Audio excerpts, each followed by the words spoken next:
Welcome to Rubin on Point, a podcast about cancer, resilience, and being human. I'm Dr. Dan Rubin, and together we'll uncover the true power of resilience, the strength to recover, adapt, and thrive through life's toughest challenges.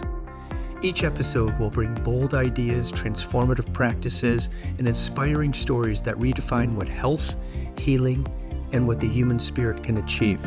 And you're going to meet some really cool people along the way. If you're ready to turn obstacles into opportunities and live with greater purpose and courage, you're in the right place. Let's get started. Your journey to resilience begins now.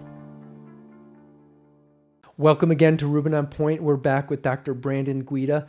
On part one, you heard us talk about epigenomics in general, where Dr. Guida explained epigenomics as sort of like the operating system that we would have in all of our cell phones, and how DNA and methylation interplays with that based on the lifestyle choices that we make, and how that then expresses itself in our general life.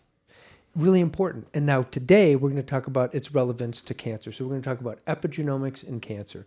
So for Rubin on Point, Dr. Guida, thanks for coming back and spending more time with us. Absolutely. I love it here. My cot's in the back. I sleep over there, just so everybody knows. Awesome. Yeah, yes. It's awesome. Great. Utilize the gym over there. Yeah, the gym. Great. Fantastic. So we talked about epigenomics. Yep. You gave us a great explanation. I think everybody, especially me, we understood it so much better when you explained it in a real life with a real life example. But epigenomics in cancer, is it more complex than it is in non-cancer situations or non-disease states rather? I think that, as with most things in science, the more we know we don't know. Mm-hmm. And so I think that that's playing out in epigenomics. There's so much we don't understand about the patterns of DNA methylation. But I think one of the things that we do understand fairly well is that the patterns change in the cancer setting. So cataloging these changes and putting those in a database, right? Mm-hmm. One could then create a fingerprint of a disease, an epigenomic fingerprint, right? And much like CODIS and our DNA with specific alleles can identify an individual, these epigenomic patterns, these fingerprints, can be used to identify disease states. Is that sort of like these multi-cancer early detection tests that are being marketed to people? Absolutely. Okay. And there are many of these MCED tests, so MCED, colloquially called MCED tests. There are many different types out there, and some of them are predicated on measuring these what are generally called differentially methylated regions, or DMRs. Okay. And then cataloging these DMRs, comparing those to a bunch of known DMRs from people who have a specific cancer, say, and saying, look, this pattern matches this pattern by 80%. So then there's a confidence interval that says this cancer is probably this type. Right. Yeah, so I think that looking at these fingerprints and these patterns is one good way to identify specific disease states, and we know that's being utilized heavily in the oncology diagnostics market right now. Some of the diagnostic leaders are relying on that modality for their MCEDs, but I think there's a lot more utility in looking at these epigenomic patterns. So one of them, which I think we briefly touched on in the previous episode, was quantifying ctDNA, right? Yeah. So circulating tumor DNA from the circulating cell-free DNA, right? But is ctDNA a type of cfDNA? It is. Okay. It is. Now, here's the thing, and when I think of cell-free DNA, this is how I think about it in my brain. I think about a haystack. Okay. Literally a haystack with fragments of DNA, and those fragments of DNA are the individual needles of hay, right? Mm-hmm. And so you have hundreds of millions of these needles floating around in your bloodstream, right? And they, again, those cell-free DNA comes from cells that have died and released their DNA. Correct. And there's also some data to show that there are some cells that actively release, vesicles, and inside these extracellular vesicles, they're called EVs. Inside these extracellular vesicles, you can find fragmented DNA, fragmented RNA, and some proteins. Right? Do we know why they release these vesicles? I don't think so. Okay. I don't think But we that's know a exactly phenomenon. why. Yeah, it is a phenomenon. That's like a little transport ship taken off from the mothership Yep, and being yep. released, or releasing garbage per se? Or is it information maybe going We to another know cell? that there's actually some signaling in there. Okay. So there are cells that are signaling to other cells, and other cells are picking up these things. That's fascinating. It's fascinating. Oh, wow. It's long distance communication at Yes. the chemical level. And how does it get, and there must be something on that vesicle that only allows it to hit the target cell. Well, so this is interesting. So the cell membrane, right, has regions on it where there are specific molecules embedded in the membrane, right? And a lot of extracellular vesicles are enriched in certain membrane components. So just there lock on. does seem to be some targeting on these extracellular vesicles. I don't know what to say. That's fantastic. Yeah, it's amazing. Okay. And this extracellular vesicle analysis, EV analysis, is I think an up and coming modality. So in my mind, all of diagnostics is going to be multimodal. We're going to have transcriptomic, we're going to have genomic, we're going to have epigenomic, we're going to have extracellular vesicle analysis. All of that's going to be molded into one. That's going to be the diagnostic platform, because then we're getting signals from all over the could body. it We not can be? integrate those. And now we have AI, Yeah. and AI can actually go and tease all these signals apart. Wow. What It's would crazy. Conrad Waddington say if he were sitting here talking to you right now, being like, really? We have this? Yeah, he's wishing he was alive right now. Is Yeah, what he's, probably. what he's doing. He's like, oh my gosh, I wish I was in the lab still. Yeah. But I think back to the haystack. Okay, So, yes. Right. So we have all these needles, right? And some of these needles in the cancer situation are going to be cancer-derived needles.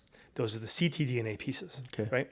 Now, ctDNA, we know that has a different epigenomic pattern, or should. Many regions of the DNA are going to have altered epigenomics compared to normal, non-cancerous DNA.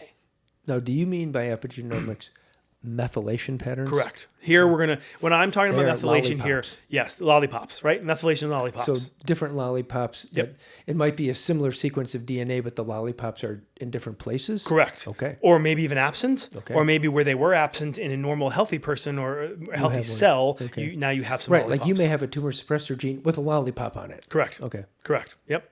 And we know from, using positive control samples that, there in this cancer situation, this region of DNA is going to have lollipops and this region won't in a normal cell, right? So we've cataloged that.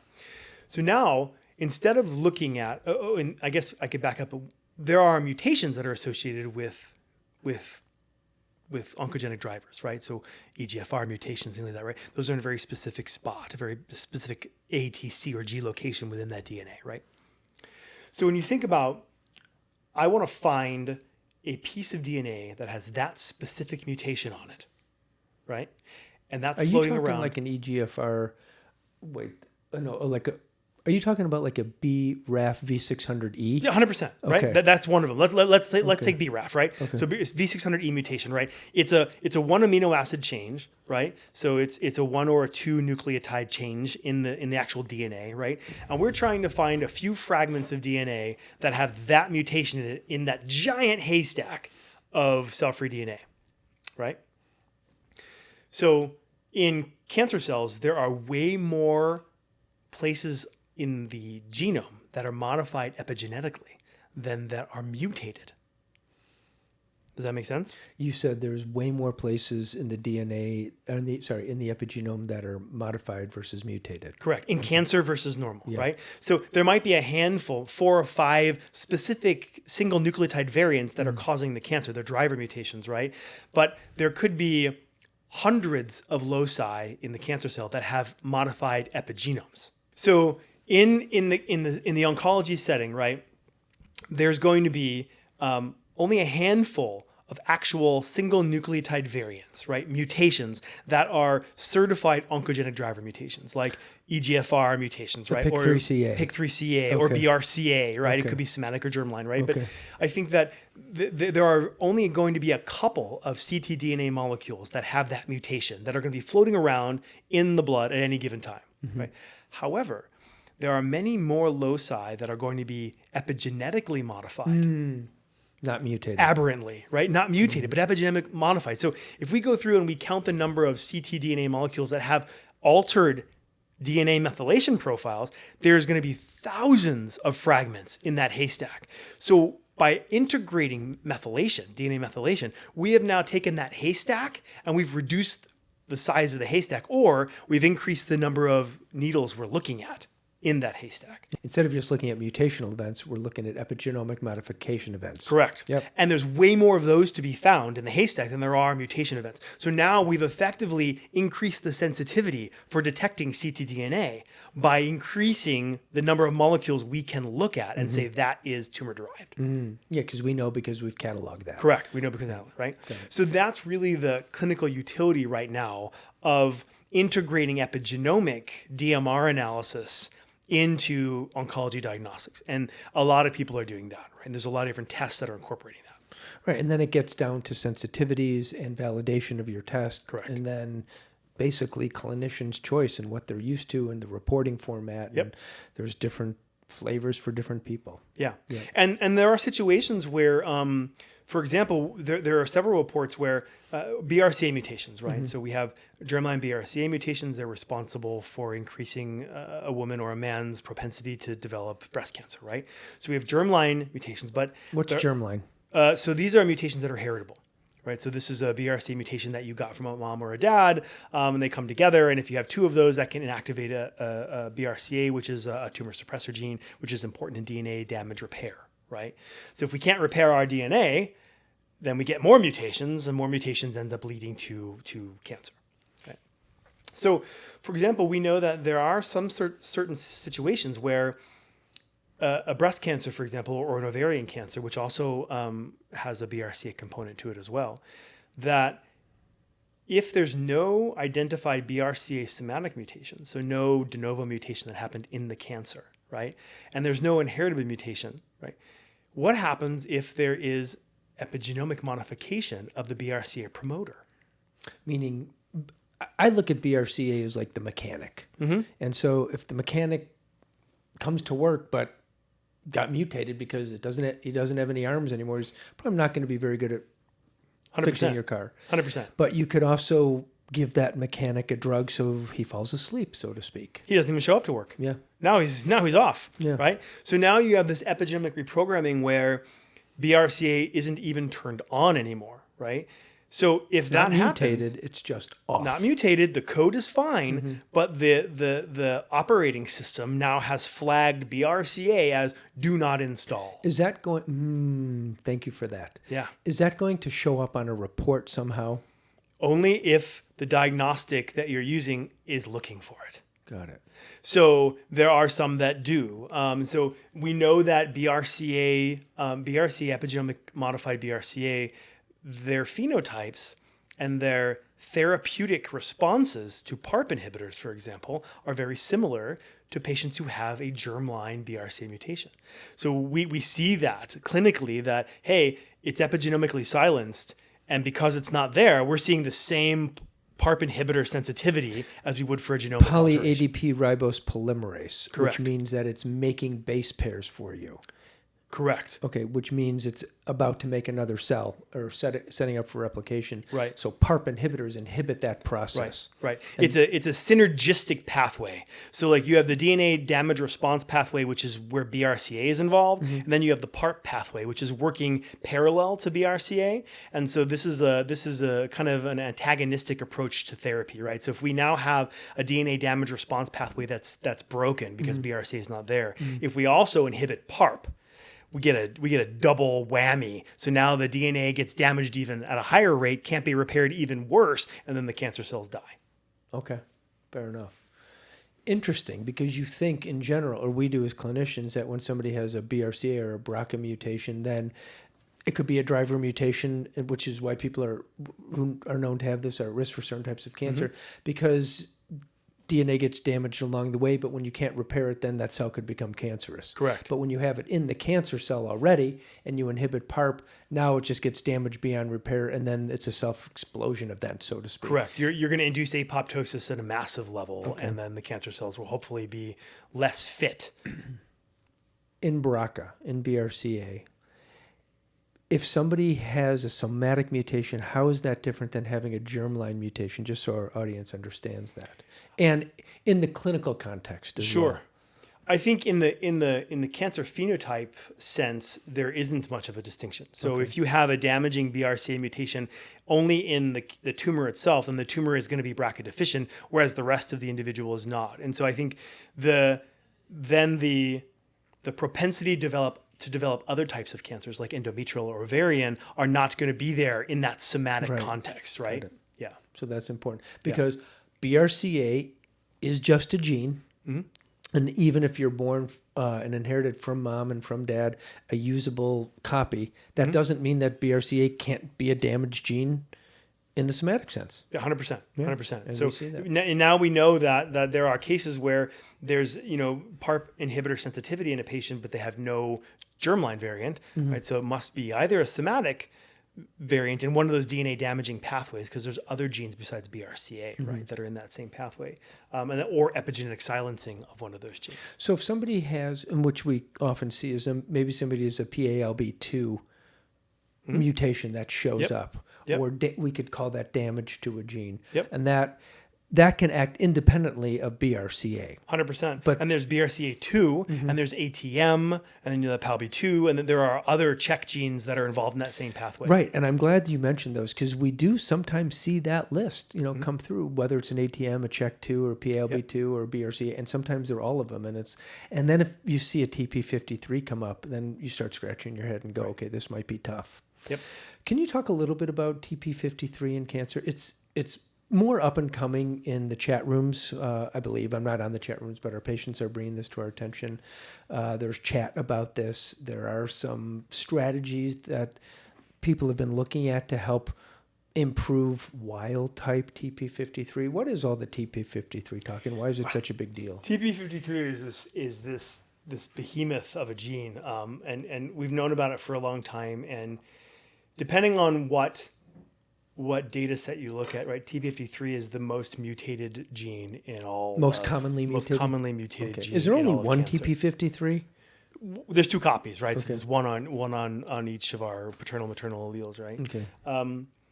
And while I'm on this, so TP53 is a super important gene in terms of relaying DNA damage to all of the other biochemical pathways in a cell, right? And saying, hey, look, DNA has been damaged. We've got to do something about it. We have to turn on these other things. And if we can't fix this DNA damage, then we should die, right? That's basically what TP53 is doing. It's a program. It initiates apoptosis, or it initiates some kind of a DNA damage response like the BRCA. And so it attempts to try and fix the DNA. And without TP53, the genome just hyperaccumulates mutations, right?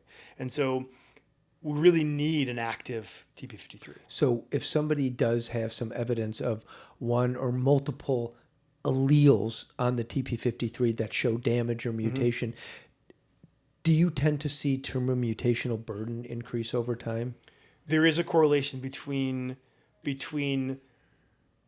mutations in DNA damage response genes, which include TP53 and TMB. Okay. Yes. So TP53 coming up on somebody's, say, molecular diagnostic report it's a big deal. But conventional medicine there's no response to it. Yeah, TP53 is currently considered undruggable. Now, if you think about all of the cancer drugs that have a therapy, right? So I'm looking out into space here. Yeah. Most of the genes that have a targeted therapy are not tumor suppressor genes, right? Correct. Like P10 is not druggable. Correct, because tumor suppressor genes have to acquire an inactivating mutation, which effectively turns it off. Right, and so you don't want to turn it off even more. Correct. So all of the targeted therapies that we have are to inactivate things that are on that are not supposed to be on. Alpelisib for PIK3CA. 100%, right? Osimertinib and EGFR and things like that. T790M. Right? Correct, right? So the things that we're creating these drugs against are to inactivate things that are not supposed to be on. So, but anytime we are inactivating something that's supposed to be on, what do we do from a therapeutic? Well, we're giving target? Side effects to Are you talking about side effects to the patient? Well, no, but what do we do from a molecular standpoint? How do we reactivate a gene, or how do we? Oh yeah, you right? can't. How do we turn the protein on if it's already off? Right. So that's the thing from a targeted perspective. We can't treat it, which is why having this gene that is so commonly inactivated by a mutation or epigenomic modification, how do we reactivate that? Maybe in a an oncology viral context? vector giving you a non-mutated form of T, but how do you do that globally and all the different Right. Yeah, that's And hard. this is how important TP53 is. This is an interesting aside. So I don't know if you know this or not, but elephants, they don't get cancer at the same rate we do. And one of the reasons is they don't get cancer at very high rates is because they have multiple copies of active TP53. So they have evolved a way to compensate for hits in that gene, right? So it's super interesting. Could we introduce multiple copies of TP53 in the human germline to give us a higher resistance to cancer? I've gotta say that somebody's got to have tried that. I don't know that, and if you have tried that and it's worked, please let me know. I'd love to see the paper. Why do you think elephants? I'm sure there are other organisms which also do not get cancer, but they have evolved this Like sharks? this trick. Sharks potentially. They're I know mostly that cartilage. And naked mole rats also have several mechanisms to not Interesting. get cancer. Naked mole rats actually it has to be an organism that lives long enough to be able to get cancer Right, too. right. Well, the Greenland shark is now one of the oldest, right? They just found one that's like 327 Yes. years old. Did you see that story? I did. It's insane. Doesn't have very cancer. little cancer. Very little cancer. Yeah. Well, that like, also goes back to the idea that cartilage is basically avascular. Sharks are mostly cartilage. They're not growing. How do you grow blood vessels and because tumors are neovascular. Sure. I don't know if that holds water. I don't know. Yeah, And I no don't know. pun intended on that one Yeah. with sharks, but just back in the day, shark cartilage was like one of the things we used to use. That was back in the late 90s. Yeah, I mean, cartilage has got a high, collagen content and stuff like that, and so collagen is tripeptides, and so maybe that provides some kind of a benefit. I don't know. But the elephant, that's phenomenal. yeah, Interesting. yeah. All Majority right, what concepts. else? I feel like we're at a gap. Anything else you want to? What should we talk? I mean, did we exhaust that subject? Yeah, I'm thinking we definitely went on a tangent a little bit and talked about like TP53, but I think It's important. People love that. yeah, TP53 is a hot topic, right? I think there's a lot of history in TP53, and then you mentioned Lee Fromm and I syndrome, right? So that's a TP53 inactivating genetic disorder. Olivia, you might get some good cuts out of this, but when we see like TP53, when we see on a report TP53 R197Q or whatever it may be, and it's at 0.23%, and we're like, okay, that's a particular sequence on the gene which has become altered. Correct. So we can see multiple sequences because sometimes we'll see 4 or 5 TP53s, and we're like, okay, that's rough. It is rough, but a lot of times what that is suggesting is that you're having clonal evolution within that tumor. Oh, what's that? So a patient's tumor is not homogeneous genetically. Absolutely. So you could have a piece over here that has a TP53 R211Q. yes, I You could have, right. So that means that whatever's happening, either therapeutically or clinically, that patient is selecting for clonal expansion of new TP53. So you want to containing follow clones. those different allele addresses and make sure that you don't see one of them going up and up and up, because now you know that clone is resistant to the particular treatment. That would be a hypothesis for that. Yes, 100%. Right. There's not a ton of data out there from a treatment perspective on does that work, does that not. But there are a lot of clinicians who will follow specific VAFs of specific mutations, and they'll look and see whether it goes up or whether it goes down. Yeah. I do follow those. Yeah. Depending on I think it's great. Okay. And I chart them out because we're trying to figure out what the heck is going on. Otherwise, it's just, giving a drug with real no guidance, maybe just guidelines, if you will. But, now we're talking about people's individual molecular fingerprints. Yep. So 100%. I think it's important. And it's, I'm not AI, but we do look at the reports and read them and go over them with our patients.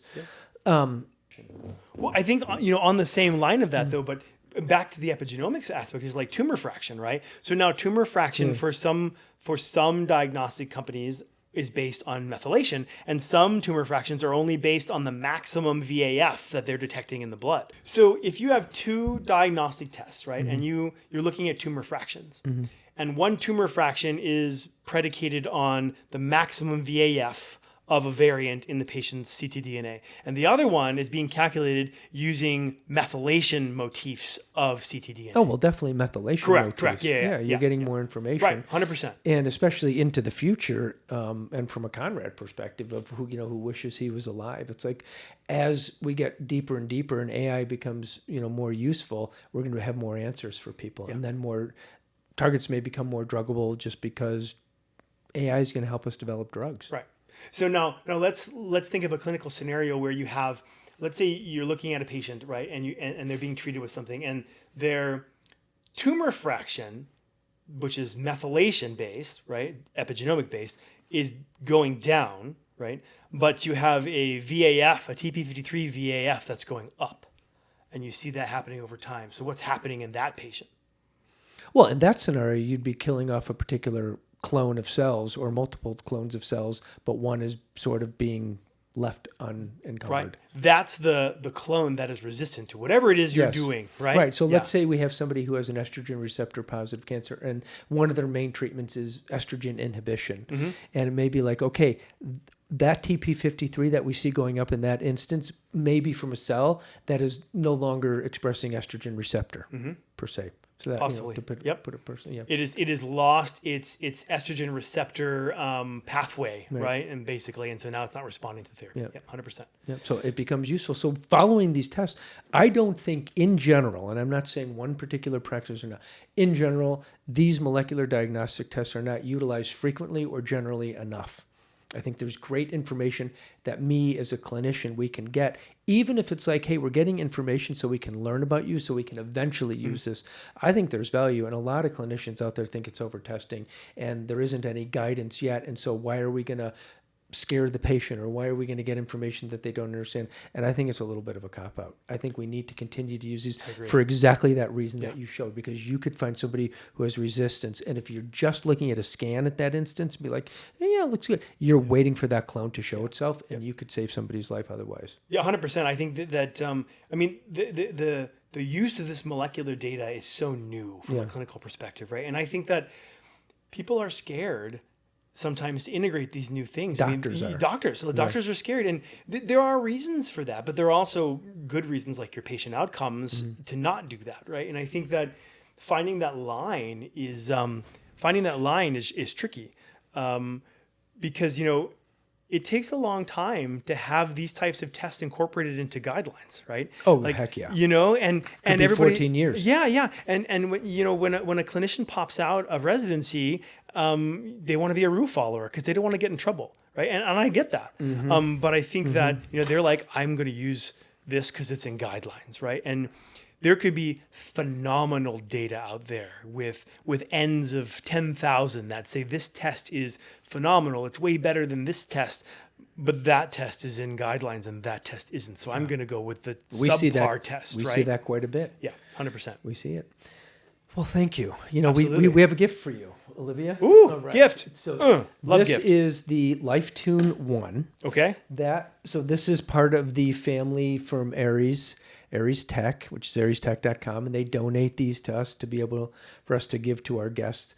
These are EMF diffractors, patented, good science, good clinicals. Sweet. And you've trained MMA, you've trained in fighting, you're skilled. They are a strategic partner of the UFC. Love it. Yes, I've been to the UFC Performance Institute with these guys on behalf of Aries. I was actually there last week touring it again when my son and I went to the fights.